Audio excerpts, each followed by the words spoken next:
In the previous lesson, we talked about food chains. In a food chain, there is one sequence of organisms or just one line. Now we just put multiple food chains together and we call that a food web. So what you see here is an example of a food web. It's one of the smaller food webs. And within this food web, you could pick out many food chains if you wanted to. You could say carrots to rabbits to foxes, and that could be one food chain. Or a different food chain could be grass to grasshopper to owl. That could be another food chain. Or you can have grains to grasshoppers to birds to foxes. That could be another food chain. So a food web is just a bunch of interconnected food chains. And the task for this lesson is for you to be able to draw a food web. So I'll show you one example, and then I'm going to get you to try one to hand in. And this will be the last lesson for this week, and then you'll have an assignment to do after it. Okay, so this task says, draw a food web for the following group of organisms. So I've got 8 organisms listed here. Phytoplankton, frog, mayfly, snake, salamander, bald eagle, dragonfly, and trout. So the first thing I would need to do in order to make this food web is I'd have to figure out some information about all 8 of these. I have to do a little bit of research to find out what everything eats, what it prefers to eat, and also what eats it. What is each thing's predators? So I've gone ahead and done that, and I've made a big table out of it. Okay, so I researched all 8 of these and got an idea as to what they eat and also as to what eats them. Okay, so I'll point out a few things. Out of all 8 of these, they're all animals except for the first one, the phytoplankton. It's a producer. Phytoplankton is actually a plant, really tiny plants in water. Okay, so it's a producer. And it gets eaten by zooplankton, insects, and fish. So when I draw a food web, I know that I have to draw arrows towards zooplankton, insects, and fish. But zooplankton's not in my list, so I don't even have to worry about zooplankton. All right, and yeah, so I'll let you read through this information, but I'll probably talk about it as I make this food web. So I'm gonna, I guess, demonstrate to you my thought process for making this food web. I like to start at the bottom of a food web, which I just said was phytoplankton. Okay, phytoplankton.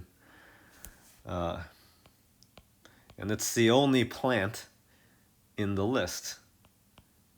Okay, other food webs will have multiple plants. You would put them all at the bottom. You would space them out a little bit so you have room to draw arrows and stuff like that. But I've only got one plant here. Okay, so the phytoplankton. Now I'm going to draw an arrow from phytoplankton to anything that eats it. So that was zooplankton, insects, and fish. So there's no zooplankton in my list. I don't have to worry about that. But there are insects. There's 2 insects I see, the mayfly and the dragonfly. So I'm going to go ahead and draw 2 arrows. Oh, and also fish.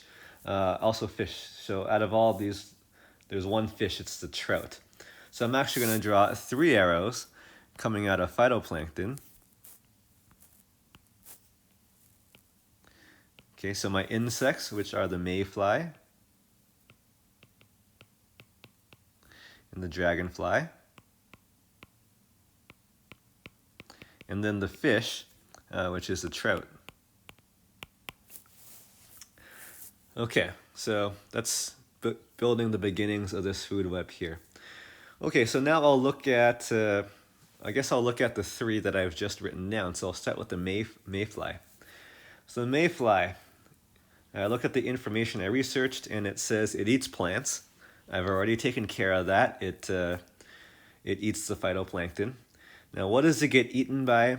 It gets eaten by fish and amphibians. Fish and amphibians. So it's going to get eaten by the trout. So you know what I'm going to do?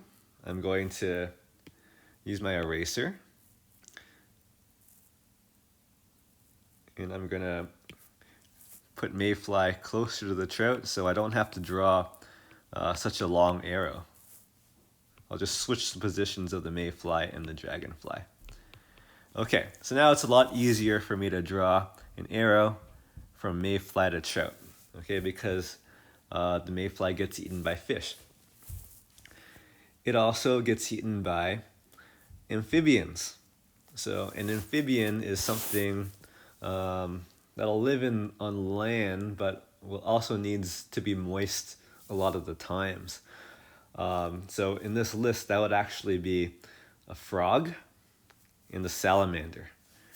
Okay, so I'm going to draw two arrows coming out of the mayfly, pointing towards frog and salamander.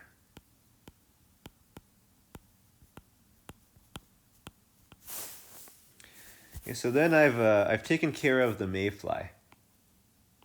I've taken care of the phytoplankton, and now I've taken care of the mayfly.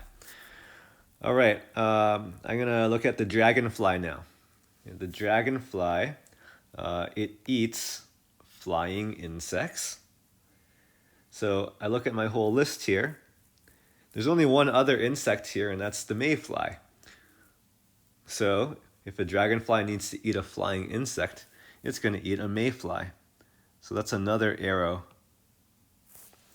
from mayfly to dragonfly. Poor mayfly gets eaten by at least 4 things here. All right, and now back to the dragonfly. What eats dragonflies? Well, fish and frogs. Okay, so I'll draw an arrow from an arrow to the frog, because the dragonfly gets eaten by a frog. And now I need to also draw an arrow to the fish or the trout. Okay, so this is where it gets messy, and you're allowed to be a little bit messy. I'll just use a different color just because I have colors. An arrow from the dragonfly to the trout, because it says dragonflies get eaten by fish. All right, so I think that takes care of the dragonfly. Now I will look at the trout. Okay, I'll look at the trout. The trout eats insects. So I've already taken care of that. It eats the mayfly. I already have an arrow there. It eats the dragonfly. I already took care of that. The trout eats algae. So algae is not on this list, so I don't have to worry about it. But I do have an arrow from phytoplankton, which is a different kind of a water plant. And then trouts eat crustaceans. So crustaceans are seafood that have shells, so things like lobster, crabs, shrimp. And actually I don't see any of those on this list, so I don't have to worry about that. All right, now what eats a trout? Well, larger fish eat trout. There's no other fish on this list, so I don't have to worry about that. And then birds. Some of the larger birds will eat trout as well. So looking on this list, that would be the eagle. Okay, so I'm gonna put an eagle up here. And so a trout gets eaten by an eagle. So I'll draw an arrow there. And now I'm done with the trout. All right, I'm gonna focus on the frog and the frog. Okay, so the frog eats insects. I've already drawn that. Okay, I already have arrows coming from dragonflies and mayflies. A frog gets eaten by birds and snakes. Okay, so the frog gets eaten by the bird, so the eagle as well. And it also gets eaten by snakes. So snakes, I've got to put this down in my diagram. Snake. And a frog gets eaten by it, so I draw an arrow from the frog to the snake. So that takes care of the frog. Okay, I'm gonna go to the salamander next. The salamander, it eats insects. So I already have an arrow from the mayfly to the salamander. There's another insect, there's a dragonfly. So a dragonfly, I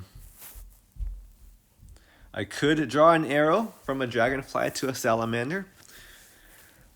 I'm gonna refrain from that just because I know that dragonflies, they fly around a lot really quickly, so I'm not sure the salamander could catch it. So I'm gonna just leave that out. But then salamanders, what do they get eaten by? They get eaten by birds. So I'm gonna draw the arrow from the salamander to the eagle. And they get eaten by snakes. So I'm gonna draw the arrow from a salamander to a snake. Okay, that takes care of the salamander. Now I'll look at the snake. The snake eats rodents and amphibians. So a rodent, I don't see any rodents on the list. Like I don't see any mice or anything like that on this list, so I won't worry about that. It also eats amphibians. So that would be the frog and the salamander. I already have arrows for the frog and the salamander pointing to the snake, so I'm done with that. Now what do snakes get eaten by? They get eaten by birds of prey. That would be the eagle in this list.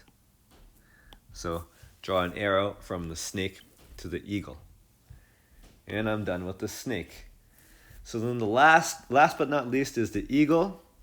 What does it eat? Fish. I already have an arrow from the trout. And then sometimes small animals. So I've got arrows from the salamander, the frog, and the snake. They're definitely small enough for an eagle to get pretty easily, actually, if it wants to. But eagles, they like to eat fish the most. All right. I also found out that an eagle is a top carnivore. So you may recall that means that nothing should eat it while it's alive, at least. So that's it. There should be no arrows coming from the eagle because nothing eats it. There'll be arrows pointing towards the eagle, but there's no arrows pointing from the eagle. So that would be it. That would satisfy all of the criteria that I researched for the 8 organisms on this list. I kept it to 8. I could have asked you to do 10 or 12 organisms, but then you'd have a lot more arrows and they'd be crisscrossing, and it'd be really messy. This is already crisscrossing a bit. Okay, so your task is to